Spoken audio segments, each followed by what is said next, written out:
Hi. We have Guillermo from Ciudad Juarez. We have Ini. Where are you, Ini? I'm in Italy right now. All right. Ezequiel. I'm from Argentina, but right now in London. Okay. Nara. I'm from Egypt, but I live in Qatar. Perfect. Welcome, everybody. We're ready to begin this hangout within the Devex campaign. We have this Devex hangout. Thanks also with the sponsorship of Chemonics. And our hangout is going to be based on the idea how can youth get engaged in solving some of the world's most complex problems. Some of these problems also related to youth. And just to put a little bit of context, my name is Enrique Betancourt. I work at Chemonics. I run the Chemonics Urban Security Initiative. Obviously, we're dealing a lot with youth violence, mostly focused in Latin America. And I'm joined, as everybody can see, by 4 young guys and girls from across the globe working in very interesting issues. To give a little bit of context, I want to just share some insights and some information. In the 21st century, about 1.5 billion people, around 20% of the global population, is between the ages of 12 and 24 years old. 80% of them are living in developing countries. Many of these also in the context of fragile contexts, with rapid urbanization, is putting a lot of pressure on institutions, governments, financial institutions, to adequately provide social services and justice. The landscape is very common, I guess, for everybody who has joined this conversation. Lack of employment, lack of access to proper education, gang membership, inequality, gender-based violence, youth violence in general. The outcomes that the international community have set, and the development outcomes that the community has set, are challenged by these conditions. And we have invited you all to have this conversation for many reasons, but mostly for 2, I think. One is that you all guys have engaged yourselves in a quest to influence your world, not only by taking the streets and marching and advocating with signs, but also through engaging yourselves with formal institutions. Some of you with governments, some of you with financial institutions, with foundations. And basically, you're trying to change things from within or next to formal organizations. I think this is very important to be understood as a first, I think, trait in yourselves. The second is that you're doing this also to help your young peers who have not had access to the education you have had. So it's like you're trying to help your peers by working with institutions who are failing to provide to them, right? It's a very complex situation, and I think that's why this is so interesting to have you all here. I want to start with Guillermo. I also want to share that I know all of you from my past.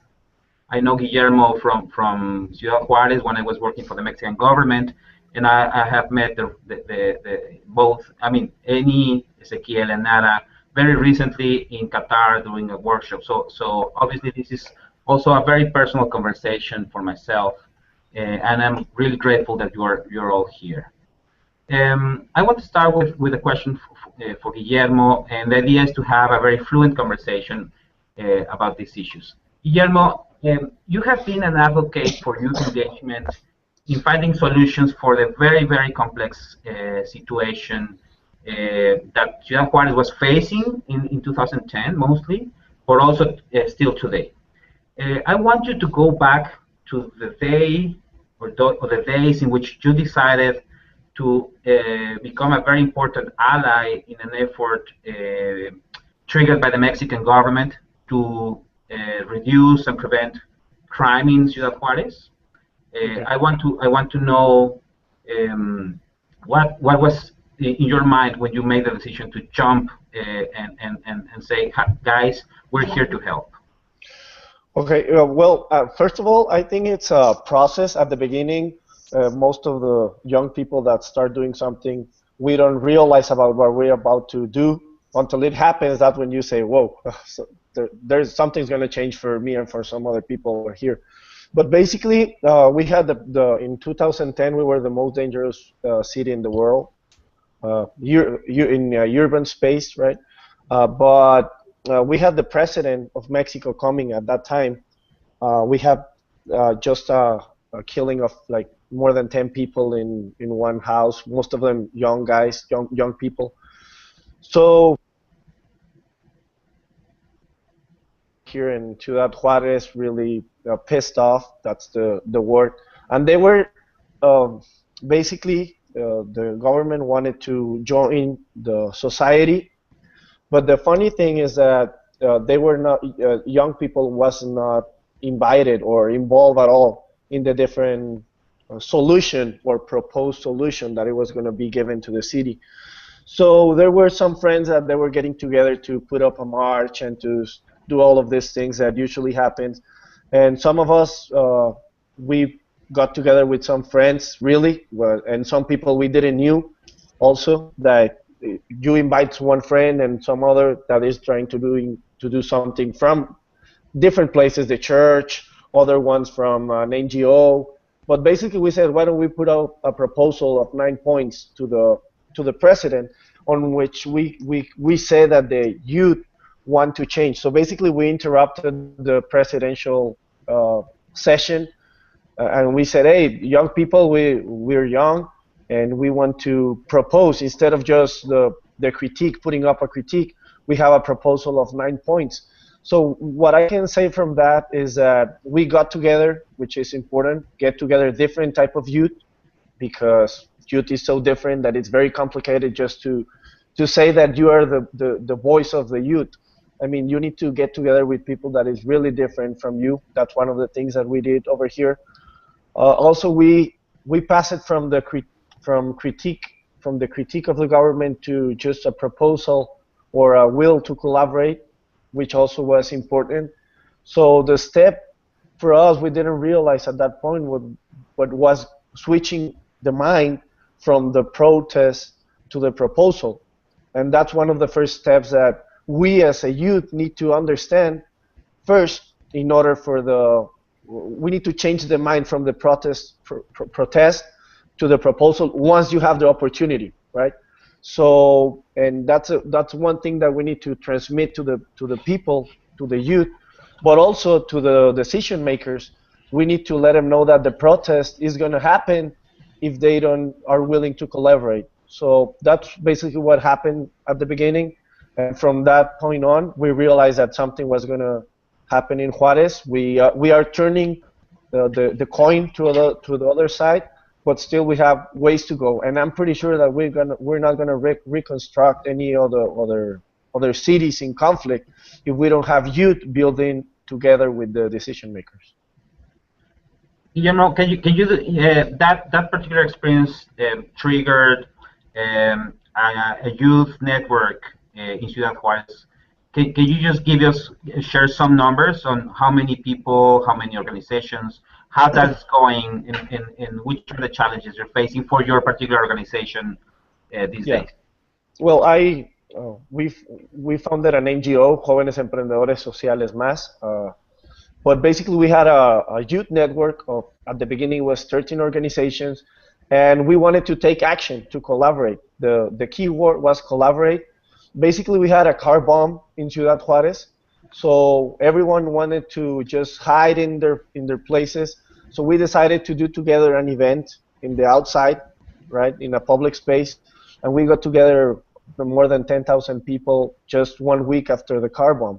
So the word here is collaborate. It was 13 organizations, then we went up to 63, and it's a very horizontal organization on which an NGO, a youth NGO, or collective, which is a group of people, can join for a specific event, for a specific topic or objective, and then go back to what they do. Because at the end of the day, we need to realize that youth has different interests, and when we try to put everything together in a very vertical organization, it's going to be really hard. So we work on a premise of being very horizontal. Everyone can speak in the name of the youth network in Juarez. And at the beginning was 13 organizations. We have events where we had put 63, and with the main objectives of increasing the youth participation, one, open up channels for the youth collaboration with decision makers or authorities, right? And three, making the work that they do, the social work, more professional. So those are some of the three keys for us in Ciudad Juarez. When someone has a new project, we try to get them together with one of these NGOs. When we have a change, someone that really want to change, usually they find themselves alone. So for us, it's kind of a safety network on which a youth agent can get together with some other people that are trying or willing to change on a collaborative space. Thank you so much, Guillermo. I want to jump now from Ciudad Juarez, Mexico, in the border of Mexico and the United States, to Neda, who is, I believe, in Qatar. She's in Doha right now. Neda, you belong to a very selected cohort of youths participating in this year's Wise Learner's Voice, promoted by the Qatar Foundation. Can you explain in this same note how this initiative works? And can you talk about the interaction you have had with the institutions involved in this effort? I'm referring to the Qatar Foundation, Yale University, Banco Santander. Can you please describe this interaction? Yes, of course. First of all, thank you for having us. We are, it's an honor to be part of this. Basically, the WISE initiative was developed under Qatar Foundation, which is a massive foundation here in Qatar that is focused on education and research. So basically, the Learner's Voice program that the three of us here are part of aims to bring the voice of youth around the world. So it's a very diverse community. It's been hosted, I think, for a few years now.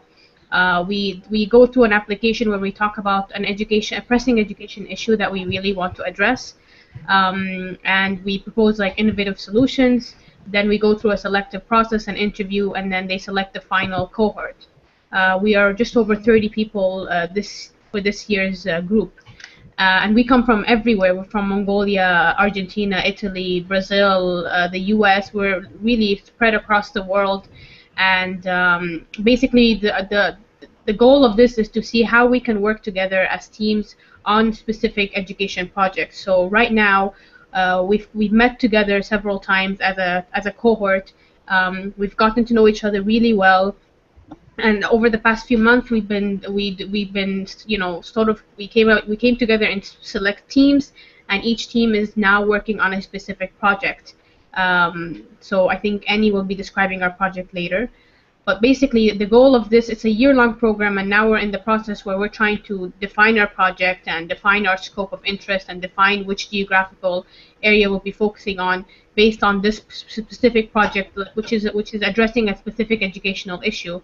And then the goal is to see how we work together as a team, how we manage to, address this educational project issue innovatively. It's all about innovation. Innovation is a big thing, for WISE, for the Learner's Voice, and for Qatar Foundation. Qatar Foundation is an innovation in and of itself.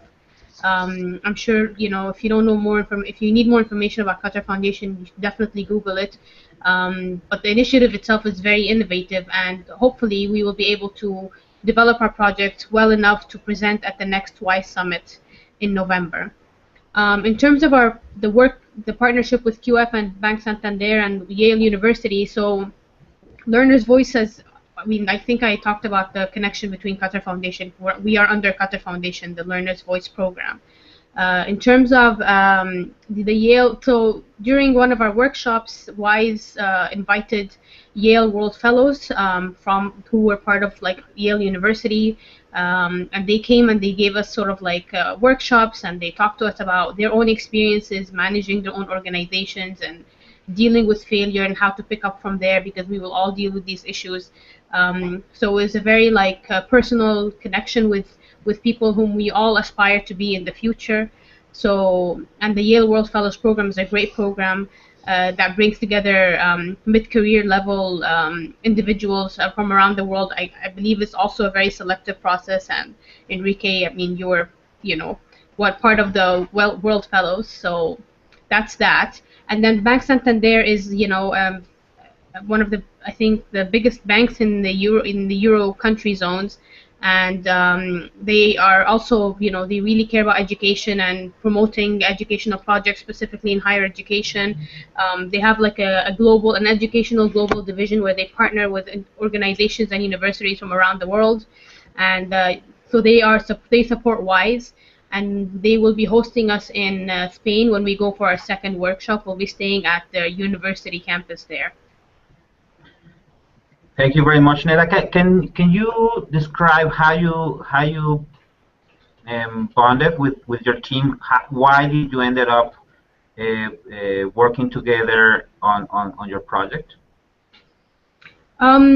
So we had one intense workshop where we were introduced to a lot of team building activities and getting to know each other and getting to know ourselves, and ourselves like on a personal level and also on a professional level. What are we interested in? What do we see as some of the biggest pressing educational issues? So the way we came together as a team was based on several things. One is a common educational problem interests. We were all interested in like sort of like 21st century skills, character building education. So that was one way where we saw all our commonalities. The second thing that we really wanted to do is to ensure that our team was diverse. So our team has someone. So I'm Egyptian, but I was born and raised in Doha. So you could say I represent both. Then there is Annie, who's from Italy, but she lives in Brazil. There's Ezekiel, who's from Argentina and lives in the UK.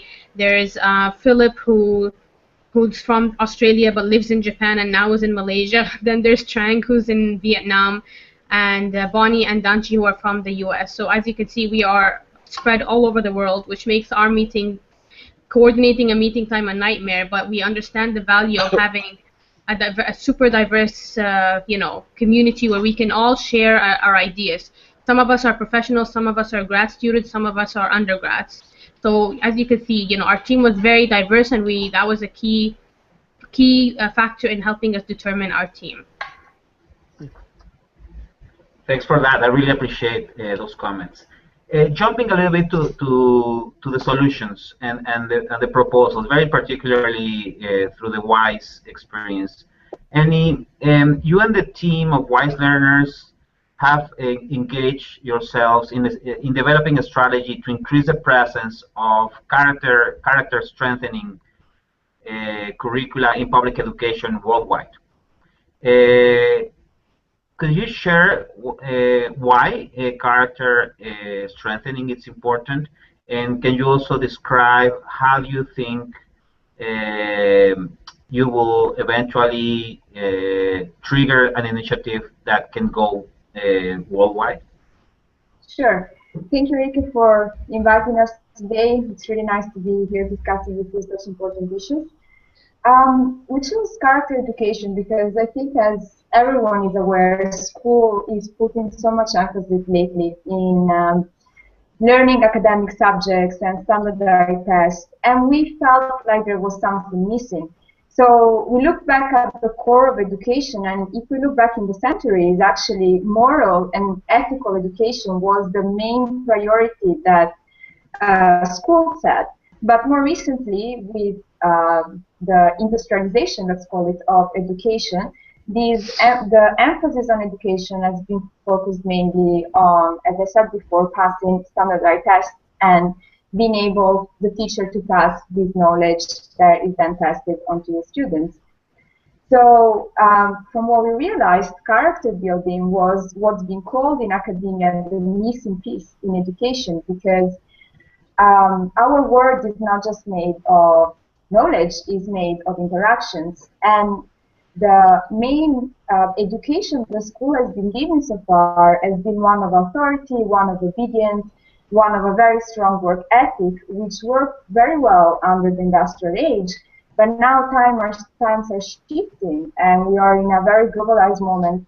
And I think the key component of the moment we're living in is connections, thanks to the virtual age as we're experiencing right now. So we thought students need to be prepared to navigate relationships in their life, and they need to be prepared to connect with others, and they have to be prepared to be able to forge such relationships in respect of difference, because that's what the globalized age is about. So we realized under the big umbrella of character building, we really wanted to focus on social emotional learning, and in particular empathy, because we all believe that in this complex world we're living in, with the challenges that we're facing, the only way forward will be collaboration. And for us as change makers, and in the future for future students to become change makers, they need to be able to connect, respecting others, being kind to others, understanding different perspectives. So that's what we're focusing on right now. We're focusing on an initiative that will be able to really teach empathy to the students.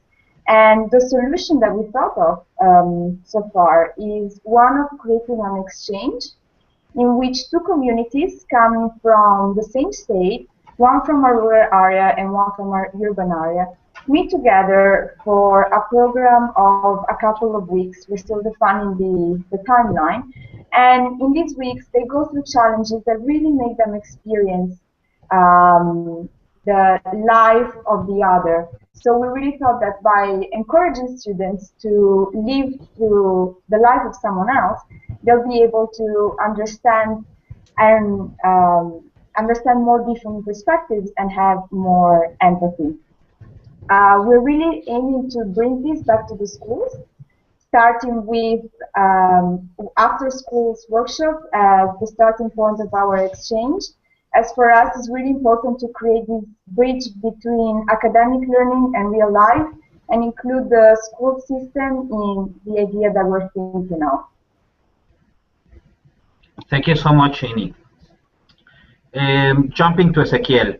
Ezequiel, you're also part of this team. I want to know, what are the barriers you foresee in advancing this vision? Obviously, there's the world is full of good intentions and projects full of energy, but I'm sure that in the months you've been working with this, you have already faced some challenges, and I guess you're already foreseeing some in the months to come. Can you describe some of these processes or some of these barriers you're seeing on the ground? Of course. First of all, thank you for inviting us. It's great to toss these ideas with people like Guillermo, for example, who has a lot of experience on this. I guess coming to your question and barriers, the first one is coordinating meeting time across so many countries, to be honest. But the project, the project tries to challenge standard education. The prescribed, take your textbook, sit down in your classroom and listen to somebody talking for 8 hours. We figured it out, and there's a lot of research on this, like Annie said, that really doesn't work in the world we live in right now. The first then barrier that we face is trying to challenge that mindset. That school time is not necessarily a time for you to sit down and do nothing, but it's also a time for experimentation, a time for being able to see difference, to experience difference, and to be able to actually work with it beyond the classroom time. So the exchanges between two very different communities really tries to do that, to attack that barrier, which is trying to challenge this mindset.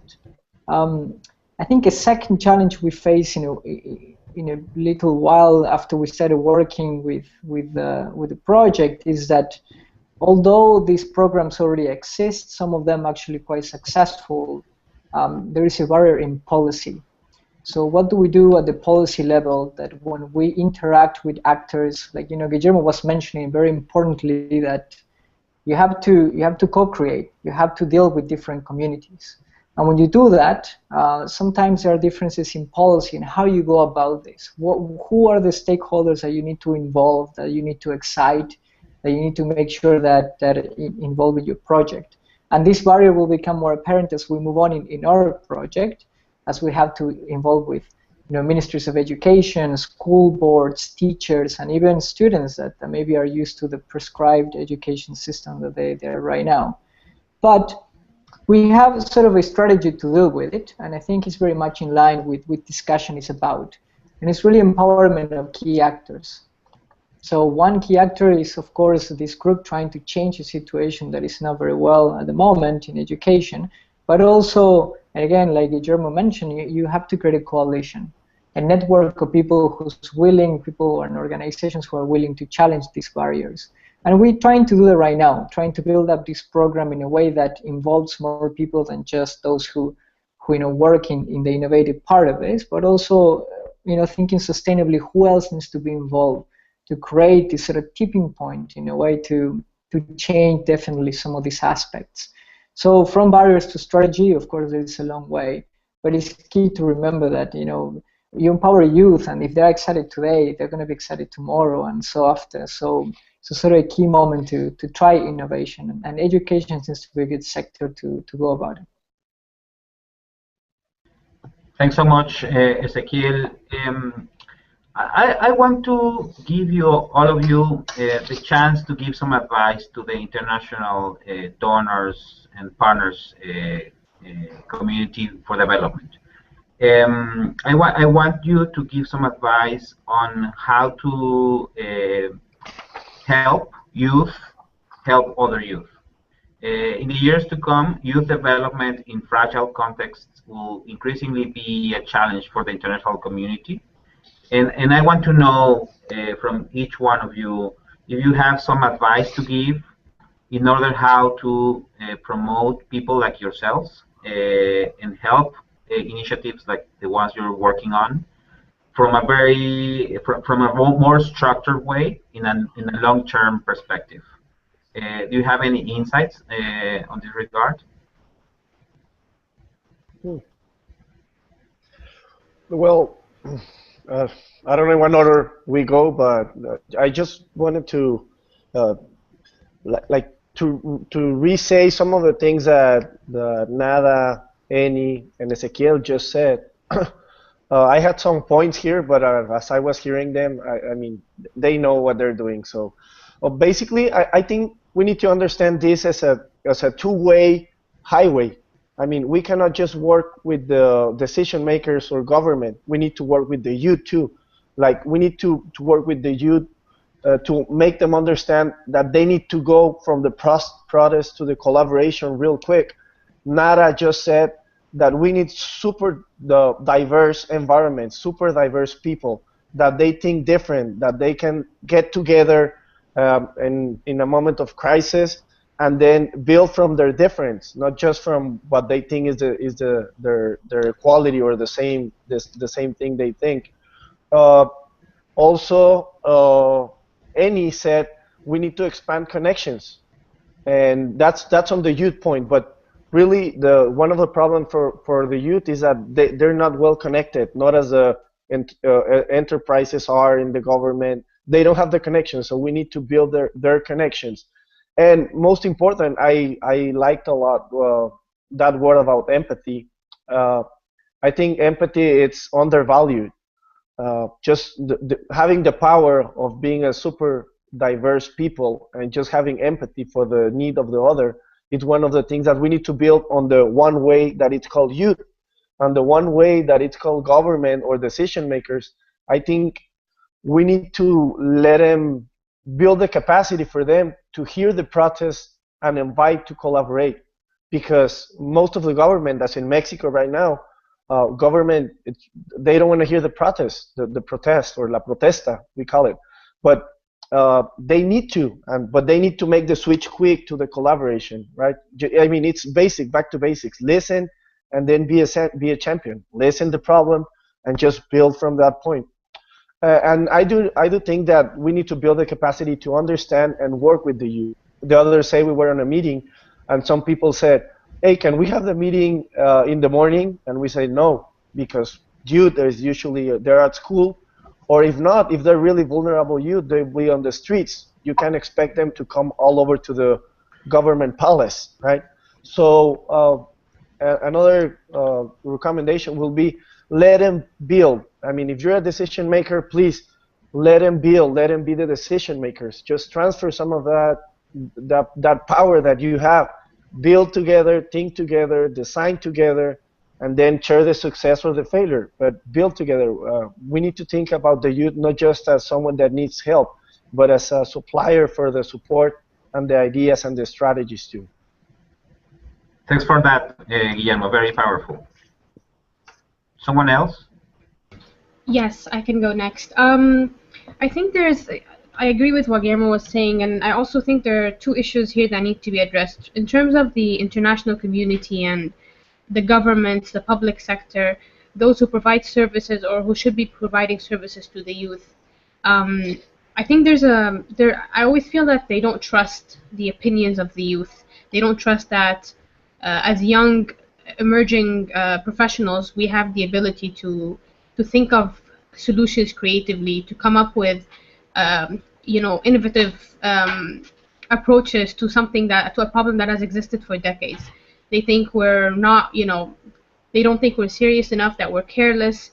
This is a perception that I've seen at least across the Middle East, which is the region I'm most familiar with. So I think that, first of all, needs to change. This idea that the youth are unreliable, they're not trustworthy, they're not responsible, and they don't care about the serious issues around them. So that's one thing. Another thing, in terms of the youth and how they see the role of the international community and governments and the public sector, I always feel that they are very much waiting for others to do things for them. They're not proactive enough. So sometimes I feel that even though we don't give ourselves enough credit, that we are able to provide and to offer opinions and solutions, but sometimes we expect the other people to do those things for us. So there's a two-way kind of relationship here that both ends of the spectrum need to address and need to change something about how they approach and how they think of the other side of the spectrum. So yeah, this is my opinion. Youth need to be more proactive, because we are able to. I mean, the WISE initiative, the Learner's Voice program is evidence of that. We were given the platform. The Learner's Voice program trusted us, thinking that we as young people are able to provide solutions, and they are offering us that platform to do this. And we are coming up with innovative ideas and with creative ideas. This has been the precedent of WISE over the past few years. So I think that's what needs to be done, is that we need to find better ways to communicate with each other and to think differently about what are our exact responsibilities. Thanks, Nara. Someone else? Yeah, I mean, I think you said a few things that I also resonate with, but also I was thinking what Guillermo said, why empathy is so important, and it's because it combats apathy. And sometimes, youth is being related to this concept that you're apathetic and you don't do enough, or that you're not powerful enough. But in the end, it's also managing expectations. I mean, you said it, that the Qatar Foundation gives you the platform and a very generous funding to actually do what you're trying to achieve as youth. But I haven't seen that enough, and I haven't seen that anywhere really. When you engage with policymakers, when you engage with people with power, they want your picture, they want your quote, they want your banner, but then afterwards they don't follow through the expectations they create. And in a way, I think that's sort of my biggest advice for those who are watching this, or those who are interested in how they're going to empower youth in the future and right now, is follow through your expectations and actually invest in those expectations. The result you can have in longer term is going to be much more powerful in terms of impact, as if you just say it today and then tomorrow is only a picture. In a way, imitate the great work being done by the Qatar Foundation. In a way, imitate the great work being done by coalitions of youth all around the world. and shy away from this perspective that youth don't have experience. I mean, experience is relative, and it's really about what we're trying to achieve with our project, that character building. And being able to give experience in very rough areas, youth probably has a lot of that. So in the future, I think that would be my advice. Follow through expectations and really trust youth. Go for it. Don't go halfway. Excellent, Ezequiel. Thank you so much for that too. Any? Yes. Thank you everyone for your wonderful input.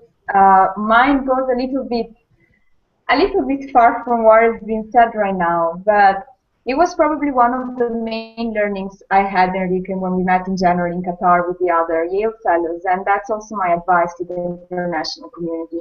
And this advice is invest in youth self-knowledge.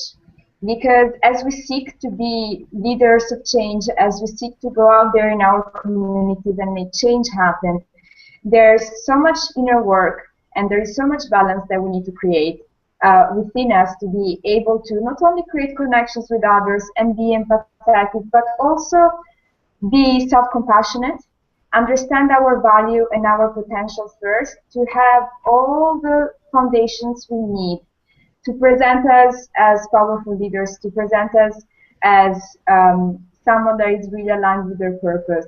So for me, it's very important to have professional figures in the life of young people that coach them through a process of self-knowledge that really helps them understand what's the place that your inner motivation comes from, how are you going to keep up this motivation to make change happen around you, and how are you going to use this self-knowledge to connect better with others, to be a better leader, to understand your limits and overcome them. So for who's listening to us, that's really my advice. The focus is always on making change outside. I encourage people to support youth in starting from making a change inside first within themselves, and then being able to replicate the seed of inner change within others in their communities. Thank you, Annie. Again, I think you all have shared very valuable and very powerful insights on. You're already part of this process of providing support for organizations around the world, and I truly believe that this advice has to be very carefully considered. We need to close down our conversation here, but I want to summarize with 5 points our conversation. If you think these 5 points are missing some of your comments or some key message you want to share, please let me know that, and we can close with that. But I think basically we can start by saying Guillermo sent a warning saying this collaboration, it's all about collaboration, but this is not unconditional. We want to collaborate with governments who are willing and institutions who are willing and open to collaborate. I'm going to mix that with a comment made by Ezequiel in the sense of saying, don't use youth and don't use as a banner. Walk the talk, basically. Go for it. That would be my second point to summarize. Third, which is I think very important to understand, is you all guys work in a very organic fashion. You work very well. You show some challenges, or you talk about some challenges about organizing yourselves to have conferences with different time zones and everything. But I think you are very well equipped to do that. Much better, I think, than many organizations and formal institutions, for sure. So the power of organic networks, meeting more hierarchical institutions, it seems to be like a nice sweet spot to make things work. My fourth point, it's about mix and diversity. It doesn't matter. I mean, we have here a very interesting group of youngsters from across the globe, but you all stress the importance of promoting diversity and a good mix within the discussion groups. We cannot think that any of you represents youth as large, and I think bringing diversity, a designed diversity, and a curated mix of ideas, gender, of course, backgrounds. It's really important to push complex problems forward. And my last point, I think, is that I think it's very important to recognize that the trust you're asking for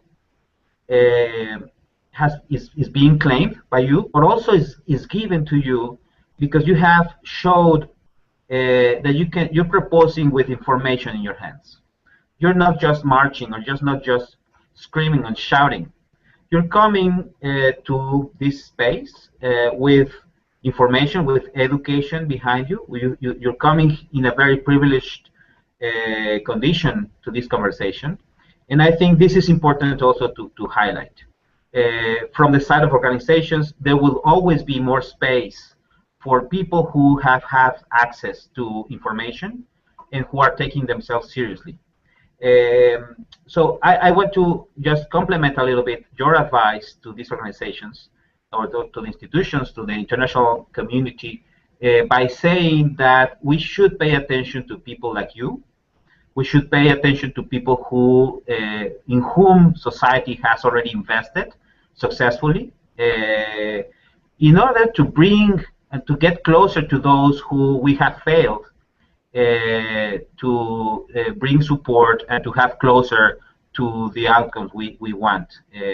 So I want to highlight this important issue because you're not just young. You're young, you're committed, and you're informed.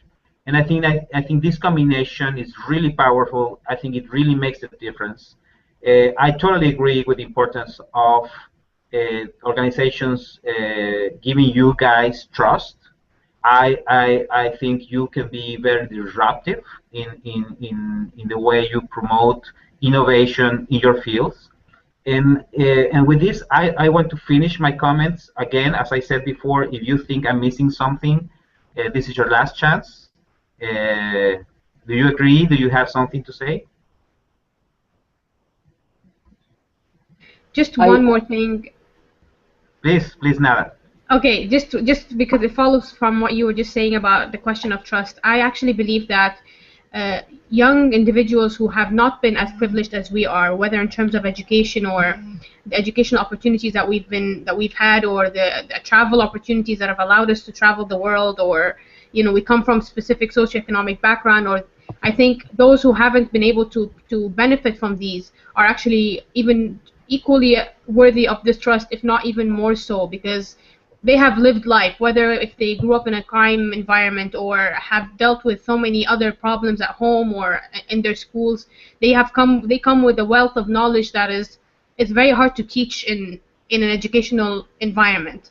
So I think they, when I talk about youth, I'm talking about all youth, even if they haven't been able to be more accessible to the international community.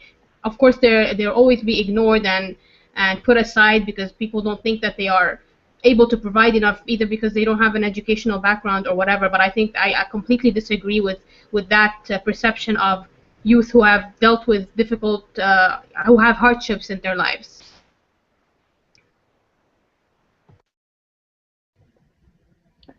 Yeah, if I may jump in, just following from what Nada said, I think in a way, what we are doing right now is much more needed. I mean, this platform is to actually come and voice your opinion and also be taken seriously as someone who can actually give advice.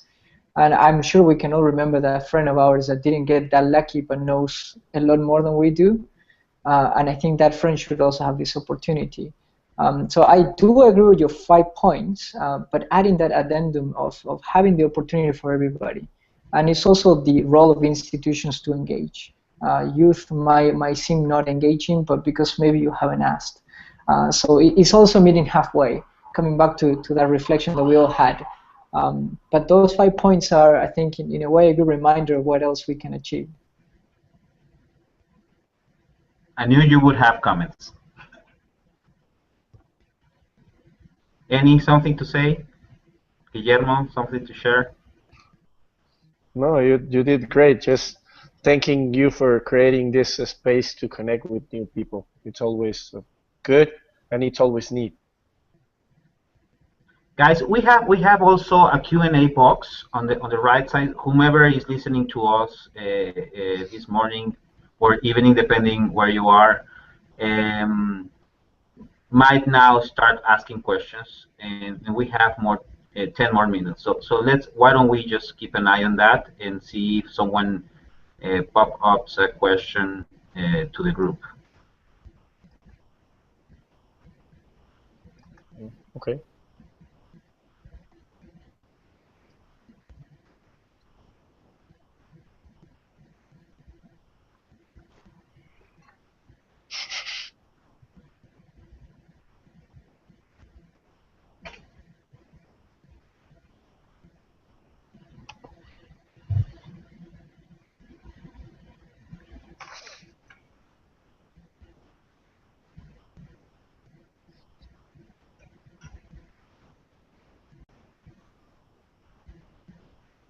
I'm not quite sure if this will work. I was told very last minute to go into this part of the conversation.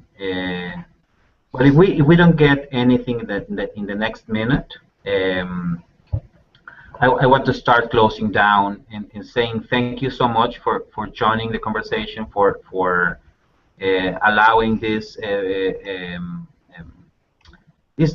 lessons to be delivered, and good luck with your projects. I'm sure I'm with the Qatar group. I'm willing to re-engage very soon and get to know where you at this point with Guillermo. I'm constantly working with him in my field work in Mexico. So it's been a pleasure. Thank you so much for joining this. Good luck with your projects, and you're always a very source of inspiration for my work, and I'm sure for everybody who joined this conversation. Thank you so much. Thank you. Thank you. Thank you. Okay, we have a question. Guys, we have a question. Yeah. Let's go. Can you read it, or okay? We have one here. What inspires each of the panelists when you are not heard by others?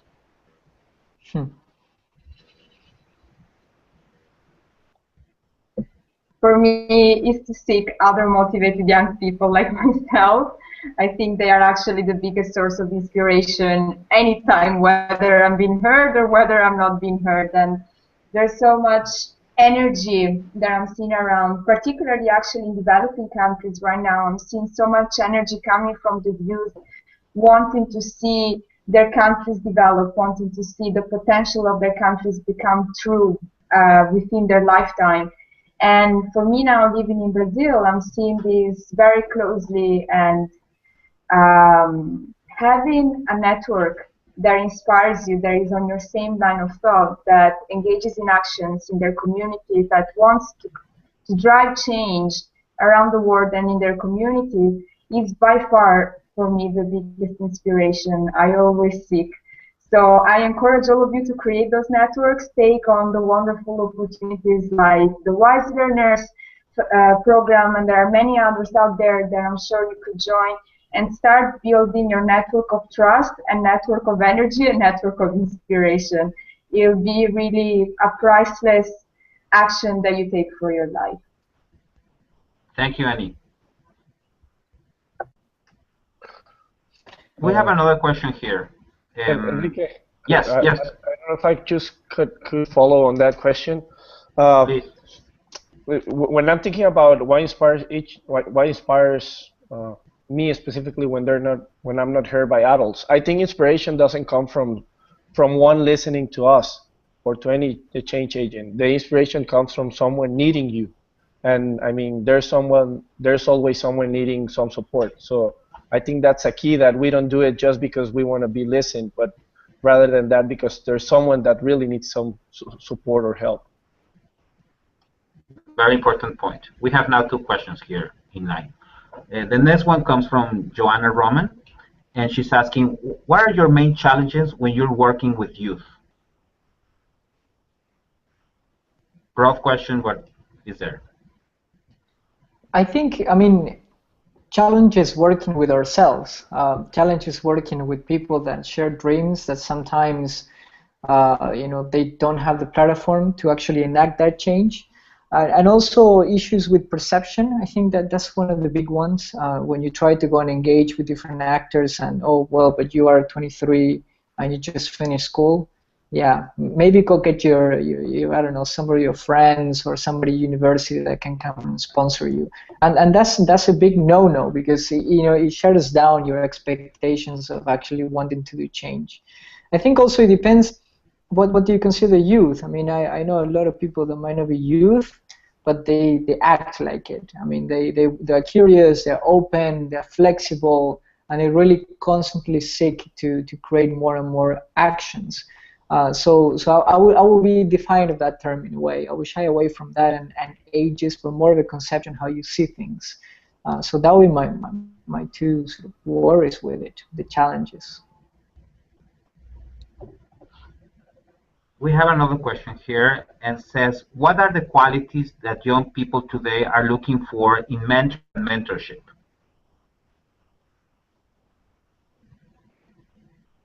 I would say that from experience working with previous mentors, one thing that I really look for in mentors is the extent to which they challenge those who they are mentoring. So, I mean, I'm not going to learn from someone who tells me you're great, you know, you're on the right path, just keep doing what you're doing. That, I mean, it's nice to hear, but I'm not going to learn from that and develop myself. I'm looking for ways to develop. So if someone is, what I look for is someone who's willing to challenge me and to put me in a very uncomfortable situation so that I can, you know, think harder and think more creatively. It's when you're put in an uncomfortable position, and that's when you are forced to think outside of the box. So I would say that's one of the key characteristics that I look for. Guillermo, you have lots of experience with mentorship. I'm guessing you have something to say. Well, I think it's important. I remember one, especially with vulnerable youth, which they're usually in a more critical position than us. They're looking for someone to believe in them. I think that's important because sometimes they tend to believe that no one understands them, and really it's really hard to put ourselves in their shoes. But at least they're looking for someone to believe in them. So the first thing is just to believe in them, and by believing, I said making them worth. I mean, what they think, what they say, it's giving them value, because they do have value, but sometimes they don't feel that they're valued by the society. So believing is giving them value, and then after that, just going hand by hand with them. I don't know if Ezequiel was the one that said that, but some of you said that we need to, oh, you said it, walk the talk, but with them. I mean, and as Nada said, we need just to push them, and then just follow up with them, and just it's not just yes you can do it, but more than how can you do this, questioning the things, and then help them connecting with other people mainly.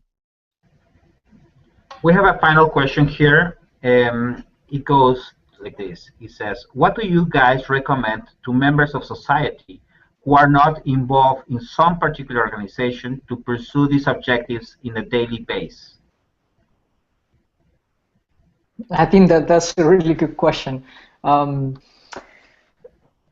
You know, organizations give you platforms, and sometimes you need that in order to engage with a wider audience. But in a daily basis, if you're not involved with any organization, it's really much about what example you're leading, I would say. In a way, trying to excite others to join you with doing things that might lead to action. In a daily basis, also what you said, Enrique, being able to have that critical information in order to get others mobilized and to know what you're talking about, to be prepared that when you get that door in front of you, or when you find that person that wants to be your mentor, you can engage in an informed way, and in that way your impact is going to be so much higher, in the future. And there is something to do every day. I think when we have meetings, she's always checking on us, what we have done, and that's a great exercise to do. So it's not about organizations, although platforms are really good, but what you do every day in example, how you lead by example. Thank you, Ezequiel. Someone else? If I might jump in on that, I would love to. I think this question comes from Matthias. So, Matthias, I think I'll go back to the point that I was making before. Even if you're not in an organization, there's a quote I really love, which is, every one of us is the sum of the 5 people we spend most time with. So choose these people very wisely. If you have any objective you want to develop in your lives, be a leader of change or innovate education or any other objective, it might even just be I want to go to the gym every day. Find people that inspire you to do that. Find people that support you in doing that. And I believe once you start tapping into these key people, then it will be also much easier to reach into organizations if that's what you will want to do. So there are so many opportunities out there for youth to be taken, to enlarge our networks, to connect with higher professionals, take these opportunities, and be surrounded by people that support your objectives. Seek for those people, look for them, ask them to mentor you, and don't be afraid to ask. That's it. Don't be afraid to ask to receive the help that you need to make any objective that you have in life real. Enrique, I don't know if you have 30 seconds just to follow up on what Of course, on one of the meetings, the president of Mexico at that time, Felipe Calderón, he just said, because one girl, Lourdes Tejada, founder of an NGO, she said, well, sometimes at the beginning I just felt as I was the only crazy one trying to do some crazy things. And I remember at that time the president, he said, hey, please, please, please, you, and he referred to all of the youth that we were over in that building, like 150, please, never, never, never stop being the only crazy one that wants to change the world. So I think at the end of the way, you'll find out some other crazy people that it's gonna trying to do the same as you. Thank you very much. With that note, I think we need to close down the Hangout. We have a couple of pending questions. I will send these questions to you all guys, so maybe we can continue offline or without outside of the Hangout. Thank you so much for having this, giving me this time and sharing all your experiences with us. Have a great week, everyone. Thank you. Thank you. Thank you, Enrique, and thank you for Devex to putting this together. It's been great. Thanks. Have a nice day, night, everyone. Bye-bye. Bye. Adiós, Memo. Adiós, Bye. Guillermo.